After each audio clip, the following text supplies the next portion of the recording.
Okay, I think we are live, and Aiden will go in the video later and then edit it as well. So Oh, yeah. great. Um, Great. Then okay, thanks for all so your. let's begin here. Mayor Abe-Koga, thank you so much for joining my office hours. What we're talking about today is about the challenges that small businesses have in our cities in the South Bay with the whole COVID-19 pandemic, which has turned into an economic crisis for a lot of these small businesses. Yes. And um, so maybe we can start by just if you could just quickly introduce yourself Sure. and you and maybe you could talk a little bit about some of the things that you've done in Mountain View because some of those actually inspired me to do something similar. Like you guys did a small business grant, so I kind of saw what you guys were doing, and then I decided that it's a good idea, we should do it too. So kind of borrowed some Great. great ideas. Well, let's. So Mayor, why don't you go ahead and just maybe quickly introduce yourself, and then maybe just talk a little bit about some of the things that you guys have done here in Mountain View.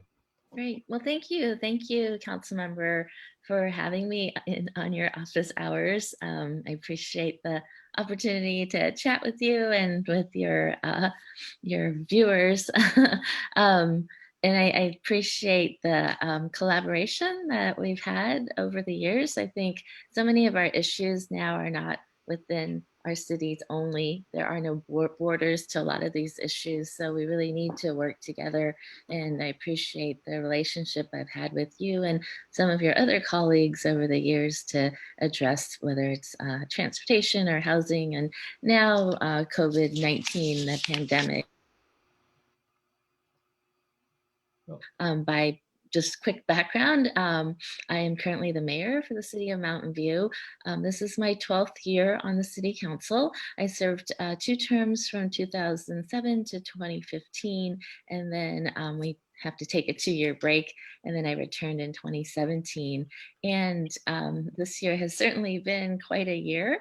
I did know that a recession was coming, just did not expect it to come by way of a pandemic and then the civil unrest as well that has transpired. So, but I guess what I feel it's in a ironic way fortunate is that having had 12 years on the council, I feel that my experience has helped in addressing the challenges and the needs of our community.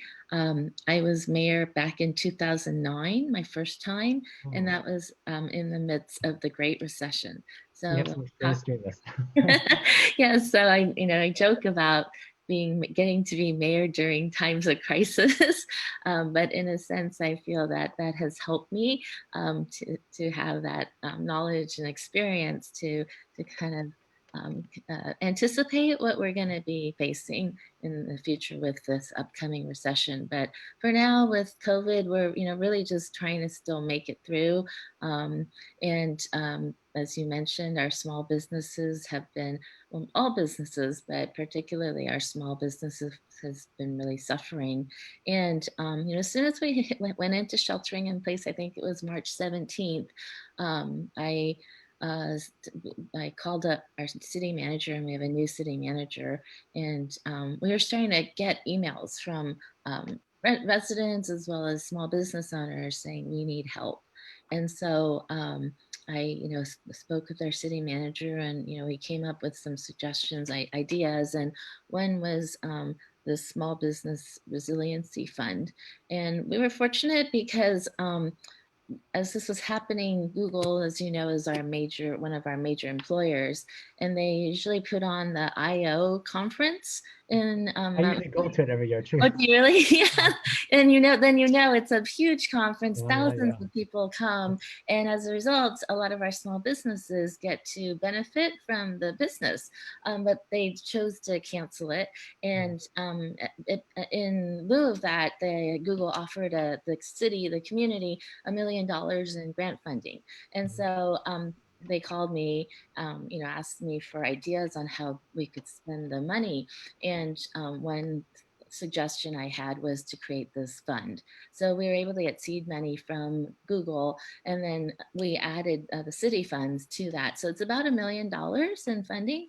And we did it in the way of micro grants, and we work with a group called Main Street Launch because there's some rules, gifting rules, so that businesses would be restricted from how they could use the funds if it was just a grant fund. So with a loan, they had more flexibility. So we did that. We had quite a bit of interest. And I think as of now, we've helped about 75 businesses obtain loans. And we actually have some funding left over. So I've been talking with our staff to see if we can reopen the fund, because I honestly don't think, none of us thought this was going to last this long. And in light of the stimulus package at the national level not passing, we're starting to hear from small businesses again. So if we have leftover funding, I'd like to be able to expend that. In addition, we just engaged in a lot of outreach. We established a call center where we called all 640 small businesses with employees 25 or less. I actually got to call a number of them, and that was really helpful to hear where they were at that time and what kind of needs they had. And then, as you have done in Palo Alto, we've closed our main street, Castro Street, to allow for outdoor dining. And looks like it's been working well. We had some hiccups in the beginning. It's actually quite an effort, as you probably know, but it seems to be doing quite well right now. And it's very popular. Our residents have been wanting this for years. So it's great that we're able to offer that. So just Well, a thank you. few things. Well, thank you for your amazing work. I mean, I saw what you guys did with small business grants, and I know a lot of the restaurant owners and small businesses here, and so many of them are struggling, really, really struggling, because not many businesses, especially small businesses, have the Mhm. ability to have the float, so to speak, to be able to just not have any revenue and still pay rent and their employees. Um, And even with PPP money, for a lot of them, it's just basically a lot of them haven't been paid or took a right. um, big pay cut. Uh, And so we did something similar here in Palo Alto. Unfortunately, we don't have Google, so we don't have that kind of base, unfortunately. But we did use some city funds, and we're trying to get matching grants. Great. And from the um, I think ours is about $500,000, but so not quite as big as your guys. But I know for the businesses that got it, Mhm. they were incredibly grateful. I've heard stories from some of them that if they didn't get this, they would have shut down, right? Sure. And Yes. so I think it was quite inspirational. You guys did it right away. I was actually impressed with how quickly you guys did it. It took us a couple months, even after I initiated, to kind of get it fully going. Okay. But so I'm just impressed with how quickly you were able to mobilize this. That was great. I thought that was really important, because I knew, like, as a city, we don't have the resources to do, big programs to offer large grant sums. But I just assumed the state and the feds would come in eventually. But from what I was hearing, businesses needed that, quick infusion of cash or the cash flow, to keep the cash flow going. And Yeah. so that's where I thought, even if it's like $10,000, at least that's enough to pay for maybe rent and keeping the utilities on, and the internet service. And so that's what we wanted to do, was to be able to provide that quick cash. One thing that we did here, and I pushed for it, was deferral of utility bills, because Yeah. especially from some restaurants, they have really, like, one restaurant owner told me that his utility bills is 21 or $23,000 a month, which is astounding. Yeah. Right. No. So one thing we do in Palo Alto is we charge our commercial rates are way higher than residential rates. Okay. So I'm not sure if you guys do the same in Mountain View, but did you Yeah. guys do similar programs to try to give Yes. people a buffer? Yeah, so that was another area that what we heard about was utility payments. So we put aside $100,000 for just some, assistance, and then a deferral program. So that was more one-on-one through our finance department, but we did have that in place. We also have rent relief, and this is more for tenants, but um, I think oftentimes, like lately, when we talk about housing and rent, the rental community, we hear about the tenants, but the other side of the equation are the landlords. And Yeah. half of our units, the rental units, are owned by small landlords that own maybe less or less than 10 units. And so even with the moratorium, which helps the tenants, the landlords can't necessarily, right, pay their bills if Yeah. they're not getting paid. So we did put aside some money. It was not a lot, but $100,000 to provide loans for them, for small landlords, if they needed to do some, fixing up of their units in the meantime. So we actually didn't get, we got some interest. We didn't get anyone who qualified. So we Oh. figure out what to do there. But we also, provide rent relief. And we put in $2.5 million, and this goes to helping tenants pay their Mm. rents. And in that sense too, the landlords are getting paid, so that's helped them out. Yeah, actually, that's a really observant thing because I know that now because we have kind of like the eviction, um, and I mean the eviction moratorium, Mhm. but it's a good point about small landlords, right? So a lot of these like a lot of small landlords in our city at least are retirees, Yes, and it's like they're one of the major sources of income. And you sure. can imagine that I heard from some of these small town landlords, and they tend to be mainly retired, and this is their only source of income. Yes. That when people stop paying the rent, it's Mhm. Yes, it's they pretty don't. hard. Yeah, Yeah. So I liked how you guys put that program together. I would love to have done that here in our city, but I didn't quite get support on that one, but I think it's a great idea. It's just I think the main issues that are we have a pretty massive budget deficit in our city. I did see Yeah, that. I think more so than your city. I think you guys are lucky to have Google, and so you guys don't have the same fiscal um, Yes, so impact. I wanted to mention that I think we've been in a fortunate position where we actually have balanced our budget this year, and it looks like next year we're on track to be able to do so. And the main difference, and this is something that I learned when I first joined the council, we had a city manager who was extremely fiscally creative, and he said when I came on, he said, "Margaret, the most important thing you can do financially is to acquire land and hold on to it." And so we have a lot of land that frankly some of it is leased to Google. And so whereas other cities, and I looked at your budget, your highest revenue generation is property tax and then sales tax and TOT tax. Ours is property tax, and then the second is our land leases and rents. Yeah. And that's what stabilized our revenue, and so it put us in this good position. Yeah, yeah, So, I definitely looked at your guys' budget as well. I'm very envious of the rental income that you guys get. I mean, we actually have quite a bit of property in our city. I mean, the city owns, but uh-huh, we don't really rent those out. I mean, we don't rent it out like at market rate like you guys do to uh-huh, Google. So we don't have that buffer, right? And so our sure. hands are much more tied when there's this big, I mean, at this point, it's probably a Mhm, depression. I don't know. It's like a massive sure. decrease. Our TOT went from we went from like 90 plus 95% type of occupancy down to less than Mhm, 10% or 5%, right. right? Yes. So it's just crashed. Yeah. And so yeah, so we've been hit harder than Mountain View. Sure. Yes. So, And so frankly, most cities are that way. I've actually talked to the San Jose mayor, and in the past, and just said, "Hey, don't sell off your land. Hold on to it and try to lease it out."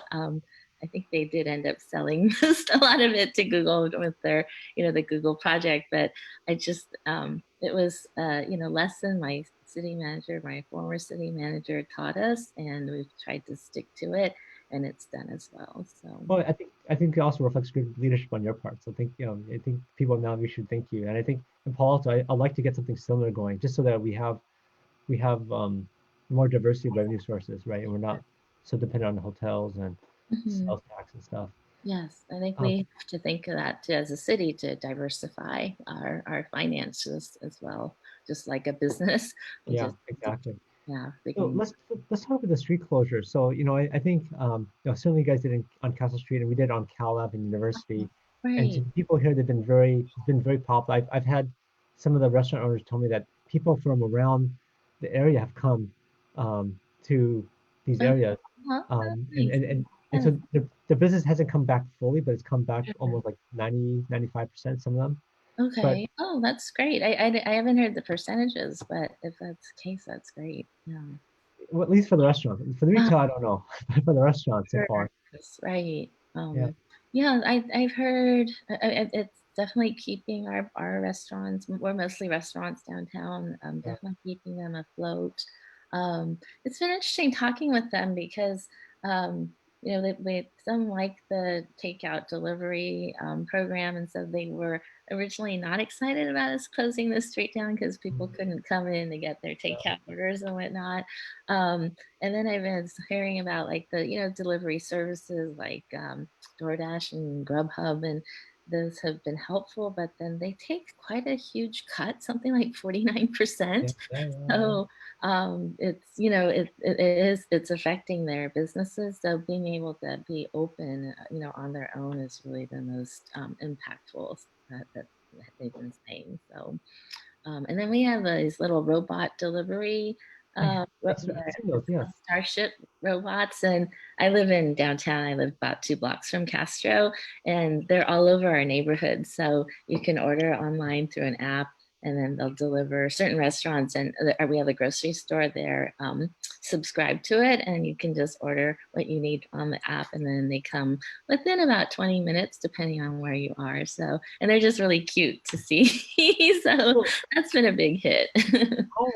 how popular is that? Because I've seen like test robots in our neighborhood, right? Oh, really? Um, Oh, but no one's really commercialized it. So it's commercial. It's actually in running, operational in yes. Mountain View. Yeah, so we're actually getting, we heard from companies prior to COVID that they were interested in doing these beta tests in Mountain View. So Mm. we agreed to do a pilot program for a year.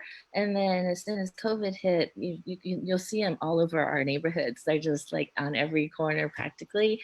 Super popular. And we have a boba tea shop downtown, and my daughter likes to order from there. But I was talking to that owner, and she said that has actually helped her stay in business, the little robots. Oh. Yeah. So So is it all over Mountain View or just downtown Mountain View? it's just downtown, although it goes pretty far. It goes about at least a half a mile I've seen along El Camino, Mm. but it's focused on businesses on Castro Street. So the mostly restaurants and then a grocery store. Some of the restaurants are selling groceries, so you Oh can yeah, get I heard about that. to, and even like things like boba, you can order Wow, through. maybe we should expand and do the beta test here too. I think so. Sure. How do they handle the like a lot of people's houses? They have like steps and stuff, so people can walk out to the sidewalk. Is that how it Yes. works? So they'll call you on the app when they arrive, and then they stop on the sidewalk right in front of your house. So then Mhm. you have to walk to it, and then you hit a button to open the flap, and then you take what you need and then close it, and then it turns around and heads back. And they are parked like all along the businesses that they serve. So Mm. if you go on Castro, you'll see a lineup of them. And there's been no complaints or issues so far. So I think because of COVID and the lack of traffic and even foot traffic, right now it's fine. Um, when we reopen, I think we will face some challenges Mm. because they do take up this quite a bit of sidewalk space, and they're low, so you don't always see them. And then with car visibility is an issue, I think. So those are some of the challenges I think we will face when we have more, more foot traffic and regular car traffic out on the street. So we'll have to deal with that when it happens. But Well, I love the idea. I mean, I think maybe later you could pass me the information. I'll check them out sure, too because happy I to. think Yeah. and maybe we'll try it on Cal Lab or University of both and see. But Yeah. but it's kind of cool because it also maybe reduces the amount of car trips, right, that people take. Yeah. And so wow, that's actually really cool. Yeah.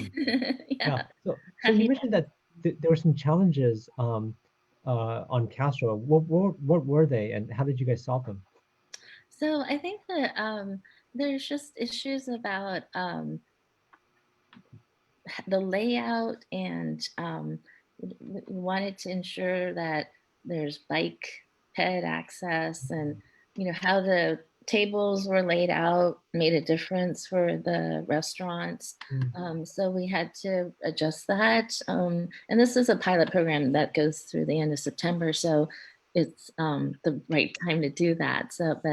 And then I heard from, again, some restaurants who had been having a robust takeout service were not happy that we closed Castro to cars.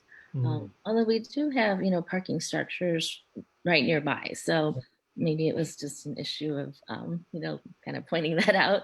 Mm. Um, Also, we just had some initial issues with traffic. So if you're coming from like the 101 side, you cross Central Expressway and then into Castro, but we had closed that off. And so we just had to do better signage. We had cars parked on the railroad tracks initially. So we had to That's just really dangerous. detour, yes. And then, we have the transit center. So, and I don't know what you did with California, but we have bus service, right? So we had to reroute that and work with BTA on that. So it was actually quite an effort. There's also the issue of fire access and so forth. So it took, I heard 10 departments or 10 staff in our city to work this all out. Oh, And wow. so the kinks, I think, have been worked out now that it seems to be going really well. Yeah, so Oh, for us, sorry. I just want to say we have about 5 minutes left. okay, Okay, no thank problem. you. Thank you. Um, so, um, so I think we did California Avenue first, then University Avenue. So Mhm. California Avenue is a dead end street. That was, that largely didn't Oh, have right. any hiccups. University has been more Challenging. challenging because it's a through street. And then we also had a mural going on, so there's a couple of things. That's Yeah, right. yeah, Um, a couple of things going on. Um, but I think that in terms of for us, we haven't had too much layout. I think it's really kudos to our staff for kind of uh, mhm. so we haven't had too much of those. One issue that we have had is because it's temporary and a lot of the restaurants are unsure about how much capital they want to invest in their Oh, parklet. yes. And so that's one of the challenges. What did you guys do in that regards? Because like some I can understand their perspective, like, well, it's only going to go to the end of September, so I don't want to invest a ton of capital on something Yeah. that's only for a month or so, right? How did you guys handle that? There's also some back and forth. Initially, we had procured like tables and benches and chairs from. We were going to rent them from the school district and I think from Live Nation with because of Shoreline Amphitheater. But then there are issues of who's going to monitor and clean them, and then the restaurants seem to want their own equipment. So I think we now have a hybrid of that. But for us, and I don't know what your plans are for the future, um, as I mentioned, our residents have wanted this for a very long time. And it was actually I had heard over the years of businesses that were resistant. Mm. But now it sounds like there was an informal survey done, and at least 80% of the businesses seem to like it. And we have future plans to actually close the access, the Heard about that? Yeah, yeah, in yeah. there. And so this may actually lead, very nicely into that. So it is a pilot program that ends in September, but if all goes well and the interest is there to continue it, Mm. I would be perfectly open to doing that. So Yeah, it's been very popular here as well. But yeah, I heard you guys are closing it because of Caltrain grade separation. So yes. Yeah. now one of the challenges that we've had is not everyone wears mask. Mhm. Um, I mean, of course, when you're eating, you're not gonna wear a mask, but even when you're not eating, some people aren't wearing masks, and some Mhm. people are concerned about that. Have you guys had that challenge at all? Certainly we have, and like our farmers market, initially we had some issues, and folks were writing in about that, and we now have monitoring that, and been working with the farmers market operators, and Mm. but and we didn't go into actually doing a ordinance.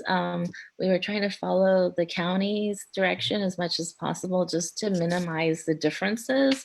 And we felt that essentially if any business requires you to wear a mask, then you basically need to wear a mask. But I mean, there's definitely are folks who are who choose not to or not. But overall, when I walk around town or and down in the town, I feel like our residents really are taking this seriously, and our numbers are, are showing that folks are following the orders. So I think, I think overall folks are being cooperative. So What about so one of the things also is like right now we just have the kind of tacky, like sawhorse blocking the street type things. Have yes. you guys started investing in more permanent, like, portable trees or anything like that to make it a little bit more?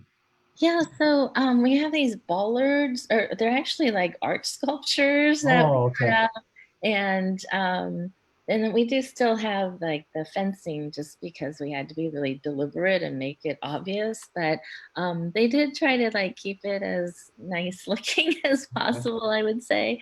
Mm. Um, and then the restaurants themselves have tried to beautify their areas. So they have planters that do kind of cordon off their areas and so forth. So I think, yeah, it looks pretty good. I think there's if we do make this permanent, we will want to invest in more Yeah, makes sense. beautification. Makes sense. Mm. So we're almost out of time here, but Mayor, I'd like to give you a chance to say a few words. Any other thoughts or comments about what else can we do to help some of these small businesses that are struggling in our cities? Right. Well, thank you. And thank you again, Greg, for having me. I think, it's the challenge is we just don't know how long this is going to be. Definitely. Um, but I think if, as individuals, if we can continue to shop local, to patronize your restaurants, and provide business for them, that's really what they need the most. And as the city will continue to, work with them and try to be flexible in terms of regulations and permitting and so forth, so that they can thrive as as much as possible during these times. And I think the next big issue we're dealing with is allowing outdoor services, and how do you allow a haircut, like a hair salon, to operate outdoors with the wind and so forth, and where do they operate? But we need, as a city, we'll continue to work as closely with them as we can, and as individuals and residents, I hope that we can just continue to support our local businesses. Yeah, I totally agree with you on that. I mean, so many businesses are really struggling, and that's when people wonder how can they help. That's one of the biggest things they do is help is to, if they can afford to, Yes, yeah, buy gift cards. yeah. We actually have a donation portal called, and I just forgot it, but we have a donation portal We'll where put you the link, can. just send us a link. We'll put it on the Oh, video okay, later. great. Yeah, Um, well, you can donate to our Small Business Resiliency Fund if you like. So that's another way to support. But if you buy gift cards and so forth, please do what you can. yeah. I probably need. We should probably put that on our from Paul Alto too. Where can people donate? We also have the same kind of fund. We So do, I know, and it's together MV. So okay. hashtag You have it memorized. I don't have it memorized. So that's pretty good. Okay, well, Mayor, thank you so much for taking time out of your Sunday. Thank you for all the you. great work It's you're doing great in to Mountain see View. It's been you. amazing. Thank And you. Yeah, and let's keep working together. Look forward absolutely. to another term together. Sounds good. Thank you so much. Thank you. Take Okay, care, bye-bye. everyone. Bye bye.